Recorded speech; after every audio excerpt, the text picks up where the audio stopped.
Okay, Assalamualaikum warahmatullahi taala wabarakatuh dan salam sejahtera. Saya Muhammad Syafi'i bin Arifin, nombor matrik 274427 daripada UiM KL, ingin membentangkan slide teori komunikasi yang bertajuk kumpulan fungsional.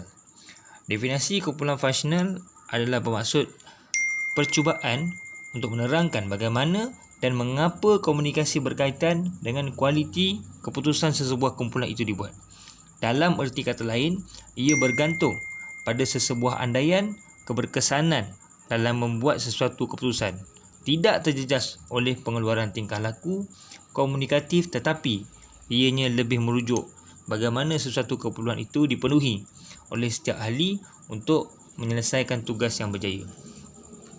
Okey, teori komunikasi kumpulan fungsional ini dia diperkenalkan oleh Koran dan Hirokawa 1993. Dalam teori ini diaplikasikan dalam diskusi kelompok, iaitu bagaimana kelompok itu membuat sesuatu keputusan dengan memerhatikan syarat-syarat tertentu agar dapat menghasilkan satu suara yang bermaksud pendapat. Selain daripada itu, kepentingan teori fungsional dapat diuraikan di sini, iaitu ada tiga kepentingan teori fungsional.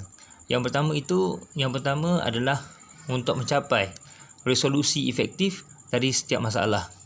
Yang kedua iaitu mengaktifkan kumpulan itu sendiri dengan cara menangani 4 masalah fungsional. Seperti yang pertama, adaptasi, yang kedua kontrol instrumental, yang ketiga ekspresi, dan yang keempat integrasi. Yang ketiga dan terakhir adalah memenuhi ciri-ciri kewaspadaan dalam membuat keputusan yang jitu. Okey, sekarang ni kita membincangkan bagaimana kita boleh menggunakan teori fungsional dalam kehidupan harian kita. Okey, teori fungsional boleh membuat keputusan yang berkesan dengan penekanan pada pencapaian fungsi-fungsi yang diperlukan melalui interaksi ahli kumpulan. Okey, di sini kita akan bagi contoh. Okey, dalam kehidupan kerja sebagai seorang anggota polis, setiap kali ada kes yang memerlukan gerak kerja kumpulan komunikasi. Ahli kumpulan bukan sahaja semasa mesyuarat, tetapi juga sering berkomunikasi di luar tetapan kumpulan seperti telefon atau berjumpa di mana-mana kawasan kafe. Selain daripada itu, kita juga tahu bagaimana kita boleh menggunakan teori komunikasi kita ni, teori fungsional kita dalam kehidupan harian kita. Banyak andaian yang boleh kita huraikan di sini.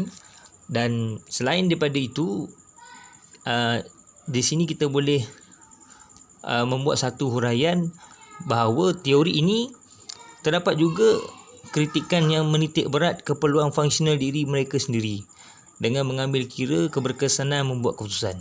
Sebagai contoh, di dalam kumpulan kerja, dalam menyelesaikan kes baru di balai polis, sesetengah tugas, misalnya, kita mungkin boleh kita nampak ia lebih kompleks daripada yang lain atau mempunyai lebih pada satu penyelesaian yang betul atau terbaik.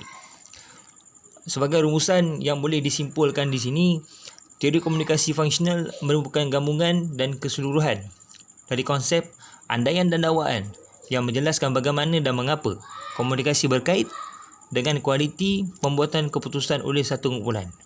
Teori ini dipengaruhi dalam membimbing pengkaji dan memandang bagaimana kesan komunikasi dan mempengaruhi pengambilan keputusan secara berkelompok.